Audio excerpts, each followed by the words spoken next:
stew. And the last chest had a tiny bit of iron and gold. Was it worth spending all the resources getting out here? Probably not. Day 3, I continued breaking down a bunch of houses and tried to get as much materials as possible. Because if I thought that boat was far, I didn't even want to imagine what the next village was going to be like. But I also found another villager. I wanted to make sure he wasn't going to fall out like the kid did, so I placed a bunch of slabs inside the house so he's got enough room to, stretch his legs and walk around. Don't worry, I'll come back for you. With all these materials I've gathered, it's finally time to start heading out. There was only one other village I was able to see out in the distance, so I pretty much just spent the remainder of the day bridging all the way out to it. But it was totally worth it because once I got to the village, I was able to see 3 other villages. So I knew I was going to definitely want to live somewhere nearby since this area had a lot of opportunity for stonks. Day 4, I decided to start bridging out to the nearest village because I noticed there was a tree in the middle of town. I was hoping that maybe, just maybe, I would be able to get a dirt block because even with one dirt block, that would just be game-changing for the series. Honestly, I have no idea how I'm even going to get any dirt. But after bridging all the way out, alas, there was no dirt block. But I did find something amazing. A giant desert temple. After seeing this thing, I knew it was fit for a king. It's close enough to all the villages, and I'd be able to look down on everyone from my perch. But I also had to gather a lot of materials because I'm running a little dry. I'm trying not to completely decimate all the houses in the villages because I'm planning on building them back up. But honestly, maybe I'll just worry about that later. While making my way through the village, I also found some water in a cauldron at the leather worker's house. This is going to be huge for later builds. Day 5, it was time to finally start bridging all the way over to what could be our new home. One of the best things about this thing is also that it's going to have a bunch of loot in it. Or it's just gonna completely explode and I'm not gonna get any of the loot. But regardless, I've mined a staircase all the way to the top of this thing. And on the way up, all I can hear is mobs spawning in the new blown up cave. So that's gonna be great having to deal with that later. After making it to the top, I noticed there were some freeloaders living inside, so I quickly crafted up a shield and began cleaning out the house. I had to be very careful though, because there were some creepers. And I'm not trying to get blown off the edge and destroy my new house. After some close calls, I managed to hit all the mobs and claim this place as my home. Day 6, I decided to start working on the temple, figuring out all the areas I could expand and create some more rooms. One of these days, I'll probably convert all this sandstone into some much cooler blocks. But for now, I'm gonna have to live with this setup. Day 7, I figured I'd try to get stocked up with how much... Day 7, I figured I'd try to get stocked up with as much wood as possible now, since I wasn't going to be getting any trees anytime soon. So I made my way all the way over to Nuketown. I just decided on that name for Spawn Village, because I'm pretty much just going to be using this village to destroy everything and gather as much wood as possible. But because it's so far away, I spent almost half the day just running all the way there. So I didn't really have too much time to be able to get materials. But what I did do was risk my life to waterfall down and get a composter for some future jobs. Oh yeah, and I also found a stone cutter. Day 8 through 9, I pretty much just spent the entire time trying to gather wood and cobblestones, and not too much to talk about here. Day 10, it was time to run home, but home's also really far and it takes too long to get there. But after making my way all the way home, I found some smelly boys that moved into my house, so I did what anyone else would do, and I clapped their cheeks. Afterwards, this time I made sure to light up the living room with plenty of torches, and I opened up a window just in time for sunset. Day 11, after all that running, I decided to take a break from adventuring and work on the house a bit more. I decided to create some more rooms and make a kitchen for all my smelting, and since my inventory is getting pretty full, I also dumped a bunch of stuff in some new chests. Otherwise, it was a pretty relaxing day, and I needed that because on day 12, it's time to deal with all the mobs in the basement. I went down the stairs until the mobs were screaming in my ears, and I couldn't even hear myself think. I started minding my way towards them, but I completely missed them, and somehow I was too low or too high, and I was just kind of mindlessly swinging around my pickaxe on the wall, and then I decided to go up a bit more, and then I found the perfect entry point. I don't know why I thought at the time that it would be a good idea to try to get all the mobs to funnel in to a tiny hole so that I could clap all of them. All I knew was that eventually I wanted to turn this thing into a mob grinder. But to do that, I'd have to take care of all the mobs that are currently in there right now. After smacking them around for a little bit, I gave up because the strategy was clearly not going to work. But I wasn't going to give up because on day 13, I decided to run all the way back to Nuketown because I remembered that there was a blacksmith that had lava. And I had the bright idea of trying to drop lava on their heads and burn all the mobs that I can. And I'm going to be needing lava anyways for some future projects, so it was worth the run. But by the time I got all the way back home, the sun was setting, and I still had enough time to dump the lava on their heads. If this doesn't get those freeloaders to leave, I don't know what will. Day 14, it was time to run down there and see if the lava worked, which it seems like it helps a little bit with preventing new mobs from spawning with all the light, but it completely missed everyone and did absolutely no damage. Luckily, I was able to clap all the stragglers that were just kind of funneling back into the hole, and I spent the remainder of the day placing torches everywhere so that mobs won't spawn, and then I also repaired all the damage I caused. Day 15 to 18, I spent clearing out the entire room and shaping it into a giant square so that I can build a mob grinder. Usually making mob grinders don't take too long, but because the fact that I had to break so many blocks just to be able to shape it and then also place a bunch of blocks, the process just took forever. But it was definitely worth it because once I had everything cleared out, the layout was perfect. I laid down everything for the format of the mob grinder and placed down a bunch of slabs for the roof so mobs won't be spawning on top of this thing. Everything was going great, that is until I started working a little too late on day 18. While on my way up the stairs to go to bed, I was ambushed by a bunch of bony boys trying to get frisky. After I gave them the hands, I was surprised by a creeper that snuck up on me in the kitchen. I was also not recording at the time, but as you tell by all the aftermath, it wasn't a good time. Worst part was that I couldn't even go to sleep because there was too many mobs on the roof. So I had to go outside and take care of them, and I had a few close calls, but I managed to flex my dominance and reclaim my home. By that I mean I was finally able to sleep, and I woke up to everyone burning on day 19. Well, that is until I remembered that there was creepers doing creepy things out there. And I wasn't going to let these guys sneak up on me again, so I made sure to be careful this time by slapping them and then slamming the door in their face. But after officially getting rid of them, I realized I was going to need an infinite water pool for the mob grinder. So I was going to need to get another bucket of lava, which luckily on my way over to the nearby villages had another leather worker. I spotted a little witch's hut. Well, by that I mean it's hard to miss, it was right in the middle of town. But either way, witches' huts have cauldrons. So I built my way over to get in position to be able to clap this beast. Then I was spotted. She used a slowness potion out the window. But like always, I gave her the hands, no problem. But then I did have a problem. The cauldron was empty, which means I was going to have to run all the way to the next village with slowness. But eventually, after finally making it there, I immediately spotted the building I was looking for, built my way over to it, and scooped up the water I needed. And then I managed to make it all the way back home just in time for sunset. But I also had some more mobs in the house again because after the creeper blew up all the torches. So I cleaned it all up and got them out and placed some new torches right before going to bed. Day 20, now that I got the 2 water buckets, I was able to make an infinite water pool. So I could finally finish up this mob grinder. After getting all the water flowing, I had to mine all the way down far enough so that all the mobs can take just enough fall damage but not die. So I wanted to be able to use this thing as an XP farmer also. But I was also going to have to make a new entrance to be able to get to the mob grinder. So after mining all the way down, I figured that the easiest way to do it would just be mining all the way out and then creating a new pathway along the outside wall. But otherwise, it's time to turn the lights out on this thing and close it all up. Day 21, it's time to go down there and see how it's doing. Just based off of how terrifying it sounds going all the way down the staircase, it seems like it's working pretty well. When I got down there, it was actually overflowing with all the mobs. So I'll mark this huge project down as a big W. Pretty much for the remainder of the day, I just sat there smacking around at the mob grinder and working on the staircase. Day 22, I'm running a bit low on food again. So it's time to go out and start scavenging all the chests I could find in all the villages. I wanted to start breeding villagers sometime soon, but I wasn't going to be able to do that if even I can't get any food. You guys already know I'm not going to be sharing. The food's low, and yeah, it's kind of cringy. Maybe I don't do that one. But I do have a genius plan to start getting a few of them to multiply so that I can be able to get a farmer, so that I can be able to buy bread and then breed more villagers. But for now, I'm just a scavenger. I went to all the villages that I'm currently connected to and looted all the chests that would possibly have some food in it. Day 23, it's time to make that cobblestone generator I was talking about earlier. I figured I would make it indoors so I could just mindlessly punch it without being bothered by any mobs. So that's exactly what I did. I AFK farmed at this cobblestone generator for the rest of day 23.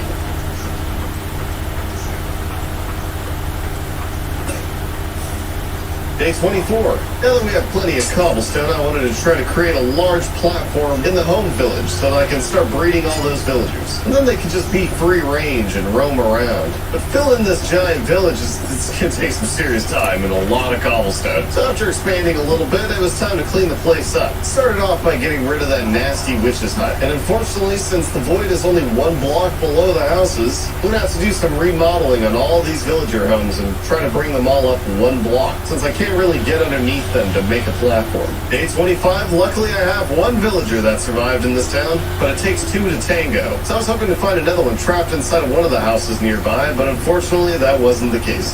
So I was going to need to travel all the way to the neighboring village, just so that I can move a villager that's stranded on the well. But like always when dealing with villagers, it's just never easy. I had to constantly widen the platform in some areas so that I can boat him all the way over. I also had to make sure that I wasn't going to fall off during the process, us, but after a sketchy ride, we managed to make it back just in time for the sunset. Day 26, I started off the day by finishing up the villager move. Larry, the leather worker, was super excited to have a new roommate. So excited he actually jumped in the boat with the newbie. So I figured since things are clearly moving along quickly, I might as well give them some bread and see what happens. After I returned home because I'm starving, I'm really low on food still, so clearly I'm going to need to bridge out to another village nearby to be able to hopefully get some food. But for that, I was going to need some more cobblestone, so I AFK farmed for the rest of the day.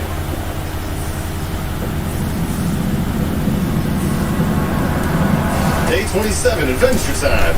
Well, that's after I clean out the mob grinder, of course. Okay, now it's adventure time. I keep eyeing a village not too far away from the back side of the temple. I figured since it's the closest village, that's going to be my target to pillage. After making a platform bridge all the way around the temple and then all the way out to the new village, it looked like this village wasn't going to offer up much food.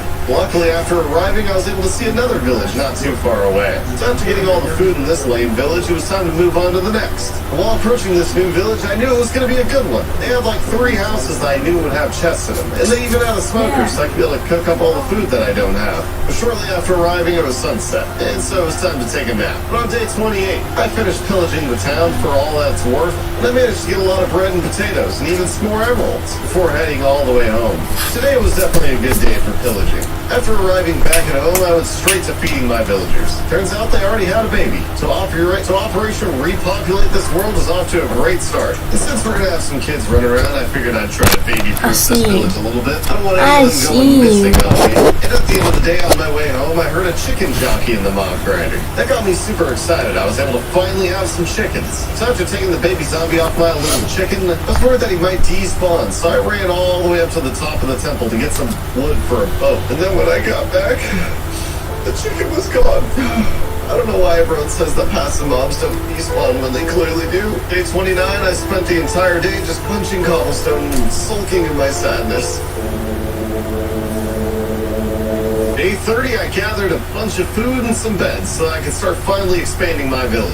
And it's until I finally got tired of smacking my forehead against every single block while going down the staircase at home. So I figured if I'm going to keep going all the way up and down this thing, I might as well expand it and make it more efficient. So I spent half the day pretty much just working on that. When I finished, there was a nice giant pile of mobs patiently waiting for me in the grinder. So after clapping all their cheeks, it was finally time to feed my villagers. Once this village is fully up and running, life's going to get so much easier. Day 31, it was time to finally start solving this food problem. I grabbed my composter and all the emeralds I had and turned one of my villagers into a farmer. This way I'll always have some food and enough scraps for the villagers to get by. Afterwards, I decided to chop down the only tree I've seen in this entire world. But it was within hopes to be able to finally get some more saplings. But while waiting for the leaves to decay, I was jumped by a bunch of slimes. But after giving them the hands, I finished out the day by expanding the bridge that connects all the way home. Day 32, I felt like doing a bit of adventuring. In hopes of being able to find some obsidian, or at least some lava from blacksmiths so I could finally make another portal. Luckily, in the village not too far away from home, I was able to see a blacksmith out in the distance. And after bridging all the way over, surprisingly, it actually did have obsidians and diamonds inside. We finally got our first pair of diamonds.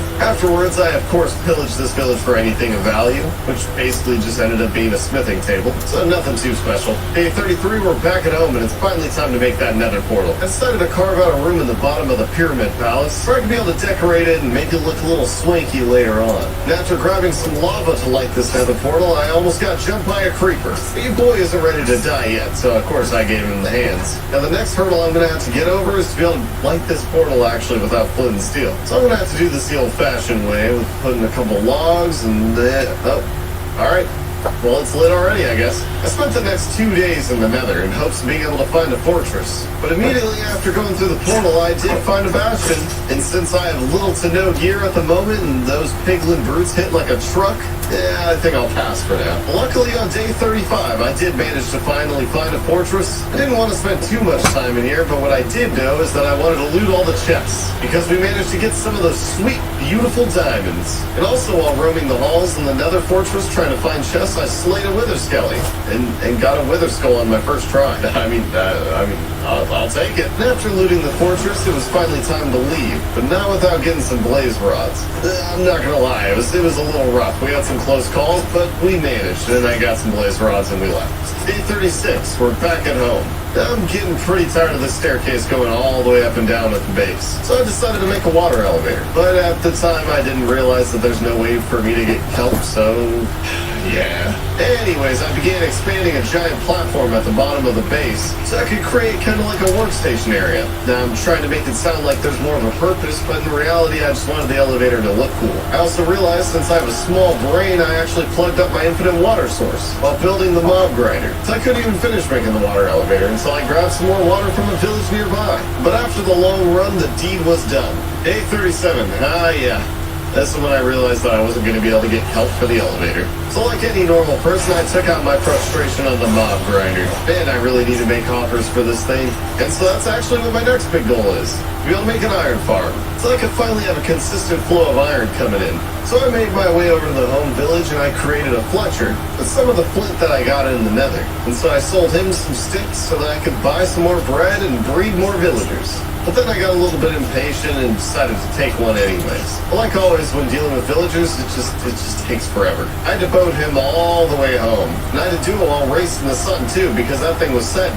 But luckily we made it. Now day 38, it's finally time to start making the platform for the iron farm. I decided to make it closer to home since this is pretty much where I spend most of my time, so it'll probably be the most effective over here. But after building the platform, I realized I was going to need some iron to make hoppers. So I made my way back through the home village so that I can bridge all the way out to a boat that I've been eyeing for a while. Usually these sunken ships have a lot of iron in them, so I figured this would be the best place to start. After bridging all the way out, there was no surprise that there was 10 ingots in that thing waiting for me. I also realized that this was a full ship too, which could make for a pretty cool build later on. But for now, I was going to have to get some more cobblestone back at home because I completely burned through my cobblestone supply. So I pretty much spent all of day 39 just punching some rocks.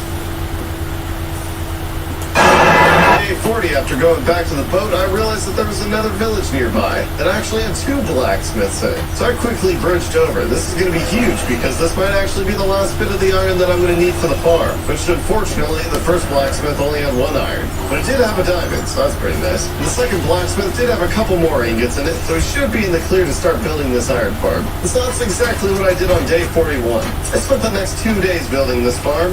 I have built this thing in the past on my 100 Ocean Days series, and I'll have a link to a tutorial down below. It's pretty easy and straightforward, that is until you have to start dealing with villagers. Because on day 42, I had to start building a staircase all the way up just for my first villagers just to climb in, since I don't have any rails right now. Luckily, the strategy of promising a good job never fails. After trapping one sucker in this thing, it was time to kidnap another. I boated another villager all the way home, and took him all the way up to the top of the farm as well. And so I tossed some more bread in there so they could start multiplying, so I don't have to take any more villagers up here. And with everyone in position, I was able to finally put the finishing touches on this farm. But while waiting for the villagers to do some baby making, I figured I'd get ahead of the curve and spend the rest of day 42 punching some cobblestone.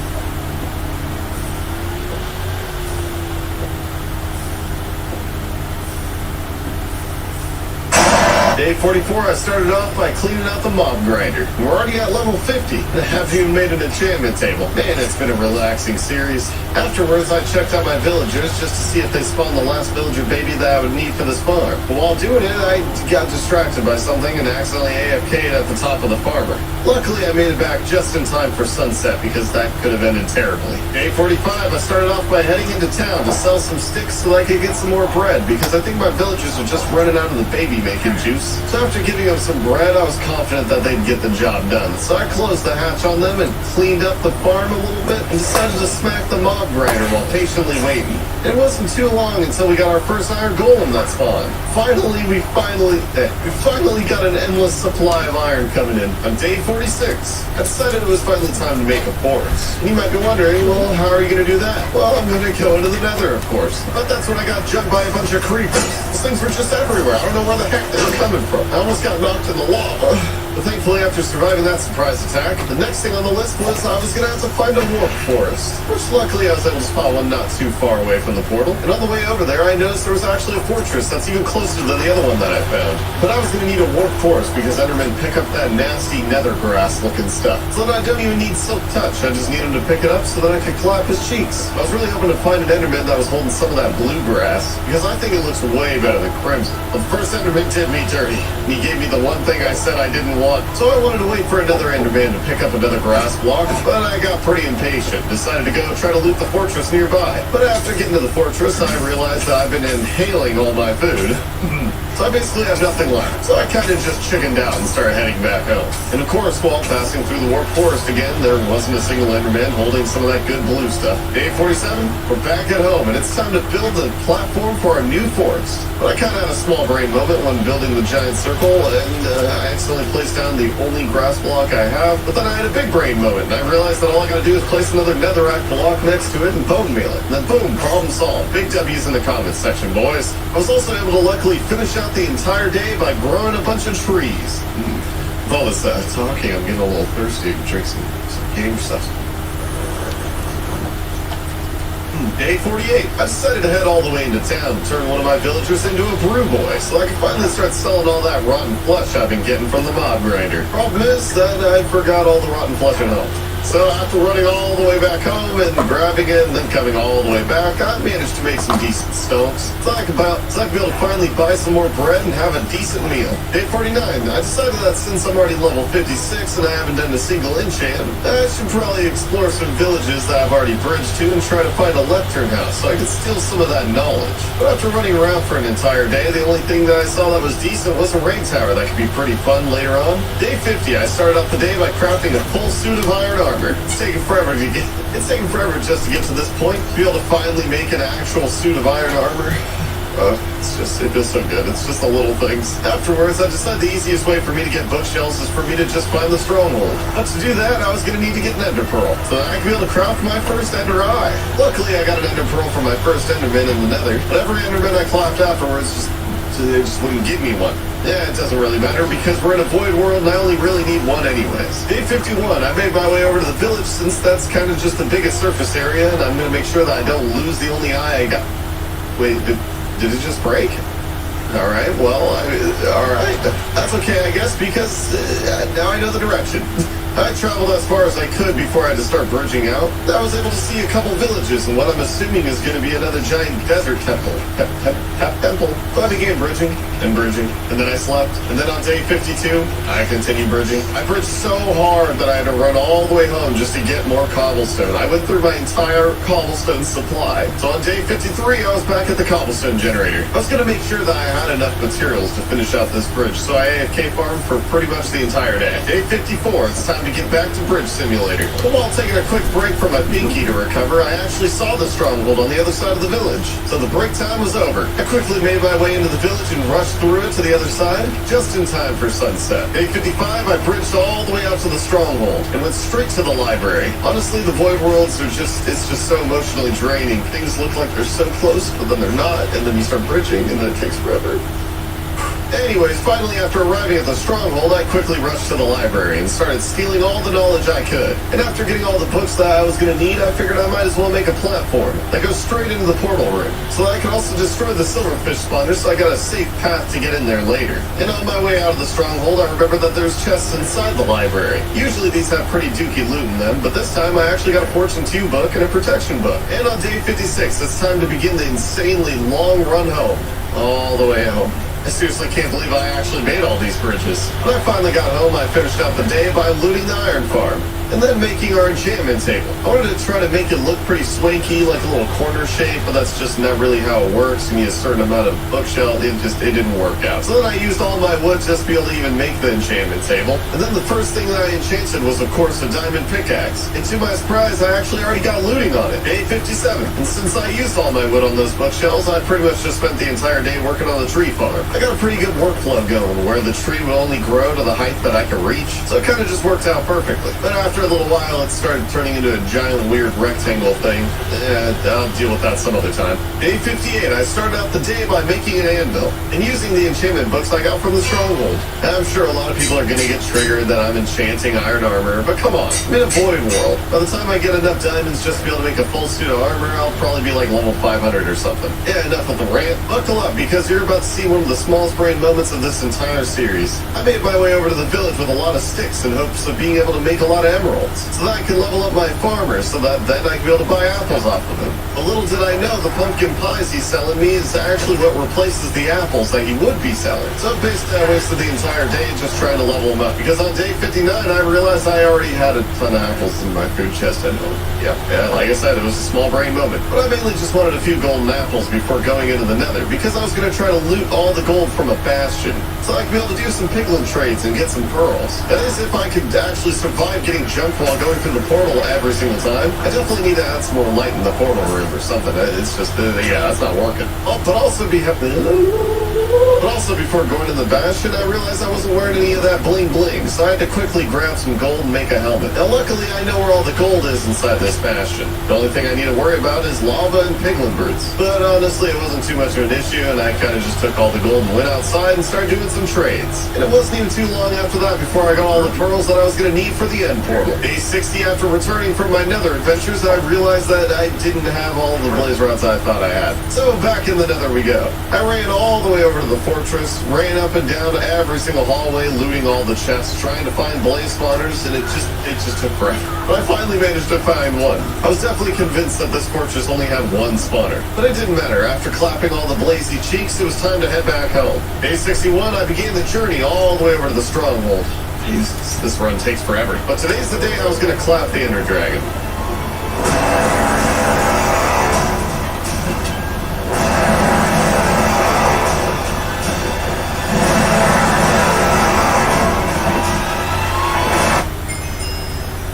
Honestly, I'd like to say it was an epic battle, but in reality, the dragon had zero chance. I mean, let's be real here. So after a relatively anticlimactic fight with the dragon, it's time to get on to my true goal, which is getting the Elytra. And on day 61, I began my journey all the way... Oh, no, I almost just repeated myself. And on day 62 to 64, it was time to get that Elytra. Now in the Ocean Only series, I was in the end for days trying to find an end city. I figured there's no way that that's going to happen again, right? And well, it didn't, because after bumping my view distance all the way up, I was able to see a couple end cities, way out in the distance. The only thing is that things look a lot closer than it actually is. It was a really long journey, and I made the best of it. After arriving at the ship, the task of climbing all the way up to get the Elytra just got a lot harder, because the ship's also floating over the void. One wrong step and your boy's done. But I'm honestly not that bad, so we're fine. I jumped in and clapped the bouncers and grabbed my Elytra, and of course I grabbed all the diamond gear that's inside the chest also. Afterwards I gave some shulkers some hands, then I went and grabbed the Ender Dragon. Okay, moving on. After robbing the ship, I figured I'd go in the end city and get a bunch of loot and shulker shells so I'd be able to make shulker boxes later. Why's that such a weird word to say? Shulker. After getting all the shulker shells that I was going to need, it was time to head home. Well, that's when I remembered that I still need to get the Ender Dragon egg. After making a teleport, I thought it just completely disappeared. I couldn't find that thing. But I just got debated because it was hiding from me. Yeah, I got it. On day 65, I started off the day by crafting my shulker boxes. These things are going to be great when traveling around the world. I also even made a brand new swanky diamond sword. And afterwards, I crafted a bunch of rockets because it's adventure time, baby. I wanted to fly around in hopes of being able to find some more lapis lazuli, so that I could be able to enchant my sword. But I also just wanted a reason just to fly around and use the Elytra, because I'm just never going to have to bridge again. But after a long day of flying and looting, it's time to head home. On day 66, I tapped out to Google something and got pretty distracted, and I was watching a Cookie God's new 300-day video, so that's pretty neat. It was a pretty productive day, I could say. Day 67, it's finally time to enchant my diamond sword. But because max level enchantments cost so much lapis, I only have room for one level 30 enchantment, and it ended up being kind of dookie. Afterwards, I crafted a lectern so I could fly into town and turn one of my villagers into a book boy, in hopes of being able to get them to sell me mending. But like always with villagers, it just takes forever. But luckily at the end of the day, they finally came around and gave me what I wanted. But I forgot mending's also a super expensive book, so on day 68, I decided to clean out the mob grinder to try to get as much rotten flesh as I could to sell. I also grabbed the rest of my wood to turn into sticks and made my way back into town. But after selling all the stuff, I still was just a broke boy. So I figured since I'm going to be rebuilding this village later anyways, I'm going to need a lot of oak wood Alright, moving on. I might as well just go steal it from the neighboring village. And now that I got enough sticks to sell, I can finally buy that mending book. That is, after I fly home and grab a book so that I can actually buy it. But finally, after all those trades, I rushed home and slapped some mending on my Elytra. That's when I realized I could have used on the enchantment table first and then added the book later. Oh well. Day 69. Nice. I started off the day by smacking the mob grinder. Honestly, I love how effective this thing is, but I want it to be even more effective. I decided to finally set up some hoppers for this thing, since, I got that endless iron supply coming in. So I chopped down a couple trees, made some chests. That's when I heard a skeleton somewhere in my house. I was looking everywhere for this guy. I couldn't find him. It was like I was playing an annoying game of hide and seek. He just kept haunting me with his bony noises.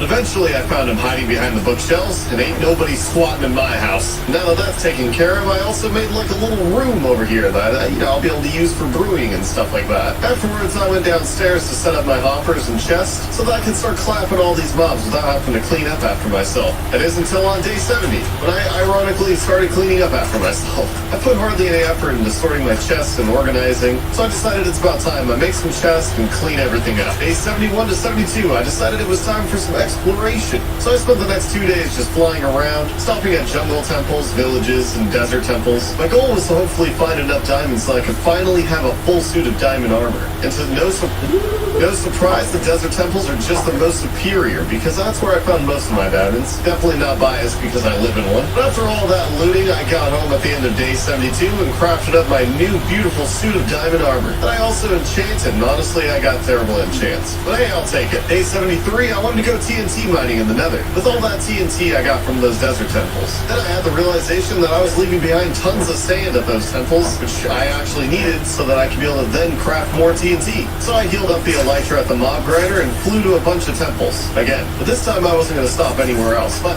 desert temples. I wanted to make sure that I wasn't going to be wasting too much time. Day 74, I grabbed all my newly acquired sand and a bunch of gunpowder so that I could craft all that TNT. Afterwards, I flew down to the village and stocked up on bread since I might be gone for a few days. And then I hopped into the nether portal, where I was greeted... Oh, hold on, typo. There we go. Where I was greeted by a band of ravenous pigs. Honestly, they just couldn't respect my drip.